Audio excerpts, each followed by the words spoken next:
You're teed up for Golf News RI TV with your host, Joe Calabro, and his guests. We're talking everything golf around the region and on the tours.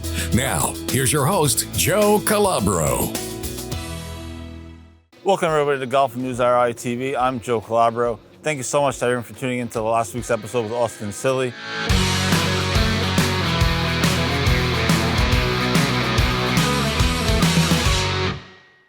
This week we're here at Louisquisset Golf Club. Beautiful overlook, one of the coolest shots in the state.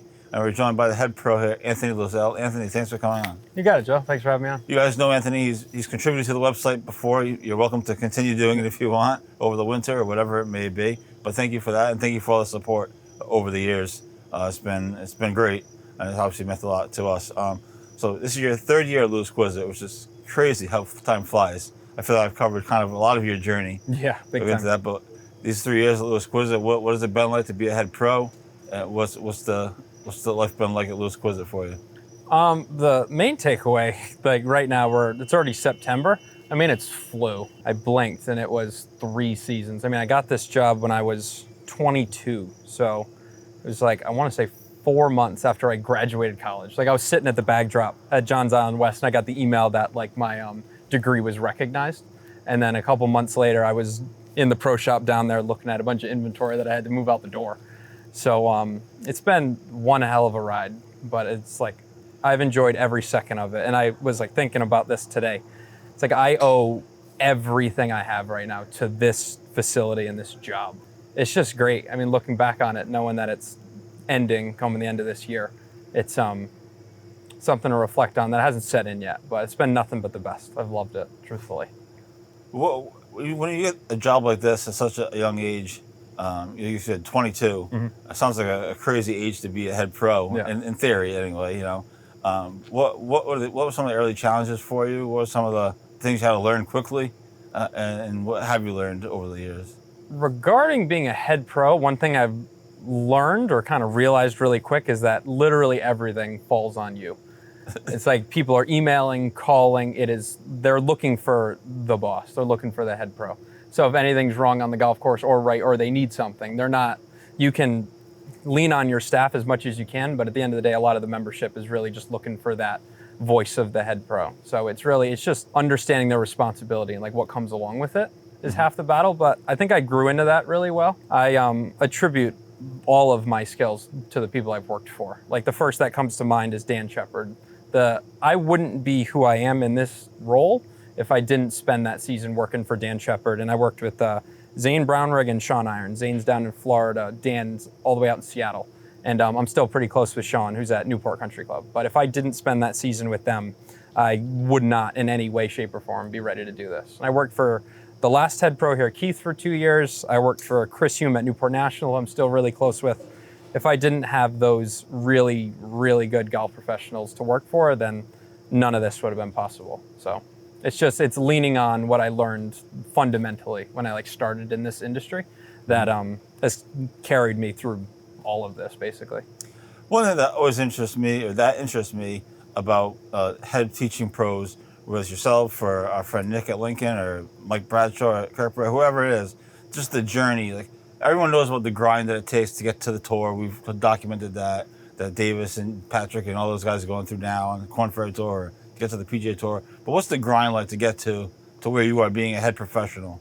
What's that grind like? The schooling, the obviously there's a playing portion of it. Mm-hmm. But what's that grind like? Take people through that grind a little bit. So to get your Class A, to be a member of the PGA, there's 2 different tracks you can do. You can do the associate's program, which is not at a college, or you can do it at a university. So like my first year of college, I went to Coastal Carolina in their PGM, the PGA Golf Management Program. That's where I did qualifying level and I started level 1. But after I transferred to Rhode Island College, that's how I started working here. I got out of the program. I just finished school, and that gave me, at the time, I don't know the new program. I was in 3.0. It was 28 credits plus the playing ability test plus all of the bookwork, portfolios, and everything. So out of my 28 credits, I got 16 for my 4-year degree that I got from Rhode Island College. You had to pass a playing ability test. I did that at the Hackler course at Coastal Carolina. What did you have to shoot to pass? It was it had to be 6,500 yards. It had to be, I think it just had to be 6,500 yards. I know the formula was course rating times 2 plus 15. So target score was 159, and I shot 80-74. So, and that was in one day. Now in the new program, you can, if you play 2 different playing ability tests, like my assistant Brendan, he could shoot 75-90 in August, and then a couple months later do it again, and they'll put the 2 together, and then your playing ability test is done. Oh, wow. Or you could use like amateur scores. So if let's say my playing ability test, I didn't pass it when I was at Coastal, like I played in the Bay State shootout, shot 79, 75. You could play Providence Open, you could play a professional event. They could take those scores and make them applicable to your playing ability test. So I did that in the fall of 2018, playing ability test. Check that box. I did I got 16 credits for my 4-year degree, and then so once I got into the associate's program, I got 1 credit per month of work at like an active PGA recognized facility. So I had those built up just from working at Fall River and here. And there's Dan Shepard calling, I talk to him every day. Yeah. And then as far as the credits, you have to get those working at a recognized facility. And then now the bookwork's an entirely different thing. So you have a qualifying level, which is a bunch of manuals, and you have a qualifying level test. I had to do that one again. Level 1, you have a portfolio, which is like an infinite amount of activities to do, like Word documents, that kind of thing. I did that all at Fall River Country Club. And then you take a week seminar, which I did on virtual on the computer. And then you take 2 level 1 tests, did all those. Level 2, you do a portfolio, same thing, like an infinite amount of activities.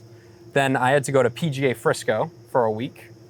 And then you take another 2 tests, and then the exact same thing for level 3. You had to do portfolio, which is videos and work assignments. And then I think level 3 was just 1 test. And it's funny how everything ties in. I accepted this job on like the top floor of PGA headquarters of my level 2 seminar.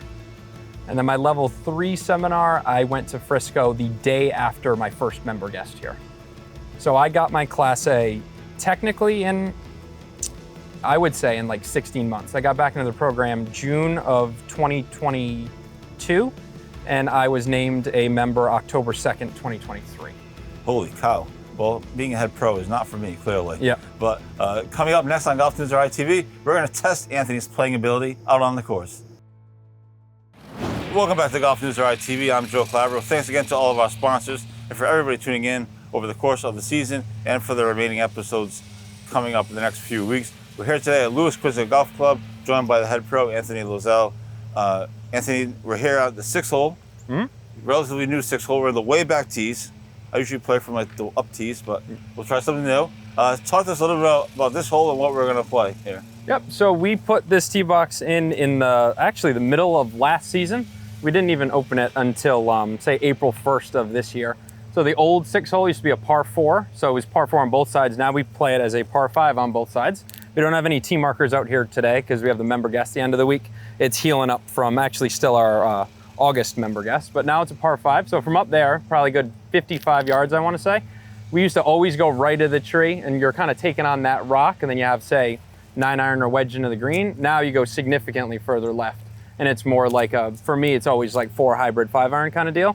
So it shifted the whole way to the left. Now a lot less balls getting the 7th fairway, and it's just more of I think it fits the eye a little bit better, and it makes more sense. Went from a par 68 to a par 70, so memberships really liked it, and I think it's a good hole to play for us today. All right, let's do it. Now, last time I played golf on TV at Lincoln Country Club, it wasn't very good, so we're going to try to improve today. Right. Try not to embarrass myself today. You got it. All right, you tee up. You want to tee up first? I'll tee up from wherever you tee up. All right. I would say the first thing off the tee is something I have to focus on a ton. It's like picking a target. There's a lot of times I'll get to a tee, throw it in the ground, and I just kind of look and shoot.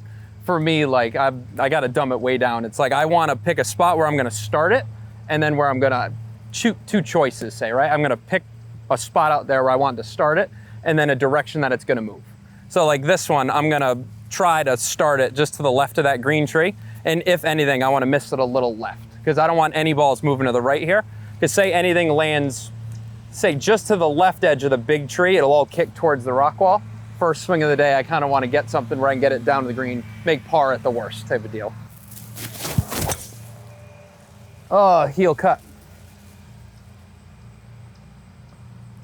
That's it. So that's totally fine.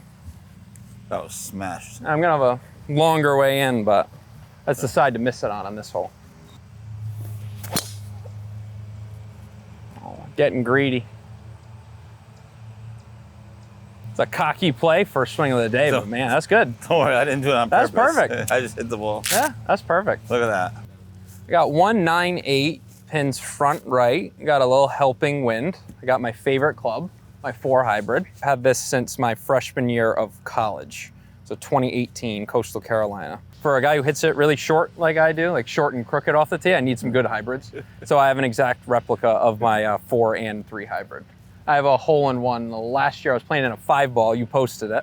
I was on the 5th hole uphill. I can hit this thing like 180 or like 210. This is like my favorite. Whenever I have this club in my hand, it feels like a wedge. Like I can kind of do everything with it. Perfect lie, left myself in a good spot. Just kind of try to hit the middle of the face, see what happens. Oh, be good, Joe. Kick left. Kick left. On and 2? I'm a little Just short, right. maybe on the fringe, but it's an eagle bid nonetheless. Look at that. We have an eagle putt on GolfNewsRI TV. I have 183 to the green. I have a 5-iron in my hands. Anthony's on an eagle putt up there, so a lot of pressure. Oh, Nice drive, Joe. I guess I hit it good. At least I hit a good drive. Yeah, it was perfect. It feels good now. Feel a lot better. It wasn't great, but it's still a long hole. So that's what makes this hole cool now with the tee further back, because you used to be floating with this out of bounds and that out of bounds. And now it's like you just go way further left and you have all that room with driver. Here it's like, I mean, a lot of days out here, if it was downwind, I just hit 3-wood over the middle of the tree. Now it's always driver. All right. So that's on 109. I think the wind's helping. Well, embarrassing myself again. I got like my best, the tip I use probably in every single lesson, bar none. Every single lesson. Got another ball? Yeah. Cool. Throw it down. Okay. So 2 shots in golf, right? You got ball on the tee, ball on the ground. Yeah. Ball on the tee. Club goes back, comes down, down, down, down, bottoms out behind the ball, actually comes up, hits it. Most of the shots are on the ground, right? Yeah. Club goes back, down, down, down, down, down, hits the ball. Then the club takes the divot after the ball, right? So it's ball first contact, club's going down. So whenever the ball's on the ground, you have to hit the ground with the club on the target side, right? So here's something I hope you never forget ever. The longest the bottom of the club's ever gonna be is right in line with the buttons on your shirt. So if you have both hands on this club and you're swinging it, it's the longest your arms will ever be. So you need the buttons on your shirt to be right there at the point of impact, time the club head hits the ball. So when I look at you from this angle, I want to see you set up with the buttons on your shirt in front of the ball. Does that make sense? Yeah. Specific way I want to see it though. So when I look at you, I want to see your left knee over your left ankle and your right knee inside your right ankle. Does that make sense? Just sliding your weight on your left foot. Cool. And as the club goes back, you want to keep that pressure in your left foot and just take a divot in front of the ball. That was way better, huh? You bring your TV shows to golf courses, you get free lessons out of it. Yeah, not bad. That's the whole purpose of this. Every lesson I'll ever give, that tip right there. 51. Same deal. Too much. It's just too much. It's one too hard. Feels great holding the putter. 2 shots on a par 5. I don't feel good with any club in my hand, basically. It was a good drive though. Except for drive. It was.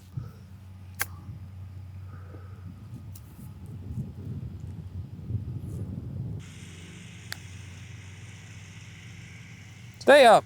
Ugh. Well, good try. Push.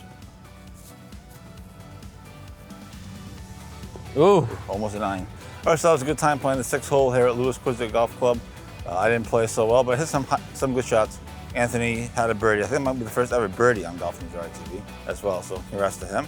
And we'll be right back with more of this good content on GolfNewsRI TV. Stay tuned. Welcome back to GolfNewsRI TV. I'm Joe Calabro. Thanks to everybody for tuning in. Thanks to everyone here at Louisquisset for having us, letting us do this TV show and play a hole. And obviously, thanks to Anthony for putting this together, and also for all the support over the years, as I mentioned off the top. We just came off the 6th hole here at Louisquisset, the brand new 6th hole, brand new tee. Anthony played well. He just missed an eagle putt for the first ever eagle on GolfNewsRI TV, but I believe he had the first ever birdie on GolfNewsRI TV, if I'm not mistaken. We haven't done a ton of playing segments, but we're trying to do more. And it's always fun to get out there and play, even though I was a disgrace. I'll take it 1 under through 1. One under through 1. You can finish the rest of the round later. Let's talk about you gave me a cool lesson out there, mostly because I was hitting terrible shots. Is that's something that you see all the time? That same kind of mistake, if you will, is something that you see all the time out there, huh? Yeah, 100%. I mean, it's a big misconception in golf, right? Everyone, you go out there, you go to a tour event on the driving range anywhere, ball goes super high. So most people try to help the ball in the air. Big thing, most of the shots are off the ground, right? Play 18 holes, you only get to tee it up 18 times. So with anytime the shot is on the ground, you got to hit down on the ball, hit the ball first, and then the ground. The bottom of the swing has to be after the ball. It's the biggest misconception that helps most people. I say that in every single lesson. I don't care if I've given someone a lesson 5 times. We're going to go right back to that fundamental of hitting ball first, then the ground. Just fundamentals of contact. Is that the biggest thing you see with people just giving lessons to kids and adults, whoever? Is that the biggest? That's the biggest thing you see. 2 things. Yep, low point and grip. Where the club face is and where the bottom of the swing is. That's half the battle. You've been in Rhode Island for a while, you've been around the game, working with kids. What do you think the state of the game right now is in Rhode Island? It's healthy. It's definitely healthy. I mean, all the pros I talk to around here, I mean, every club's jamming. Memberships are all capped. There's no tee times anywhere. The people that I saw here years ago are not even relatively similar to who's here now. The membership's dramatically younger. Tournaments are all full all the time. The junior tournaments, kids that were playing football, basketball are now really into golf. I mean, when I played state AMs, it was me and the pro's son, Will, who I'm still really friendly with, playing that. We were like 2 kids amongst a bunch of older guys. And now there's a ton of kids in high school, college that are competing in the amateur events around here. So state of the game, it's all good. Golf's really healthy right now, especially in Rhode Island. How about this place, Louisquisset? You guys put a lot of work in. The course looks great from the whole week, not only the whole week played, but just in general, it looks awesome. I mean, this is obviously a really cool view from where we are. How about this place? This place is killing it. Yeah, the golf course is in really good shape. The superintendent, Doug, does a tremendous job. We have plenty of new equipment, courtesy of a lot of new members here. When I started here in 2023, we had 92 members on my first day. Now we have 203. So that allows us to get some new equipment, maintain the course a little bit better. We added the new tee box that we played today. And then there are some plans for this fall, early winter to add a bunch of new tee boxes around here. So things are definitely on the up and up at Louisquisset. Awesome. So it's a hidden gem, if you will. I mean, I remember my uncle used to have a house here. He used to sneak me on. We were joking in the car how he used to sneak on. Everyone sneaks on. Yeah. Everyone that has a house probably sneaks on. So it's always, but I never actually played the course. Still haven't played the course. I played probably a couple holes, including the one we played today. But I know you have some big things coming up. The season's not over yet. You just have the rest of September and October. What's coming up here at Louisquisset? What are you looking forward to? We have our second member guest at in this weekend, the 13th and the 14th. So our premier member guest, the Blue Heron, is July 31st through the first couple days in August. And we had such a long wait list for that event that we're actually doing the exact same event at the end of this weekend, the Joe Marciano Classic. So we have that. Wow. It's a 2-day. We have 4 flights of 6 teams. Then we have an 18-hole 9-and-dine next week. Following week, we have our Interclub. So we got plenty more events through the end of this year. Awesome. Thank you so much for having us. Thank you so much for coming on and for all the support. Thanks, Joe. Before we wrap up, we have a couple more club champions to acknowledge. We're getting to the end. There's still a few left, though. I want to give a shout out to Brian O'Leary. I won the Pawtucket Men's Club Championship. Brenda Bollinger won the Jamestown Ladies Club Championship. And Kevin Silva won his 4th straight Montauk Club Championship. So congrats to all of them. We acknowledged Louisquisset earlier in the season. Congrats to them as well. And also a huge shout out to Ed Kirby, as he reported won his 2nd straight New England PGA Championship. So that's all we got. This has been GolfNewsRI TV. I'm Joe Calabro. We'll see you next time.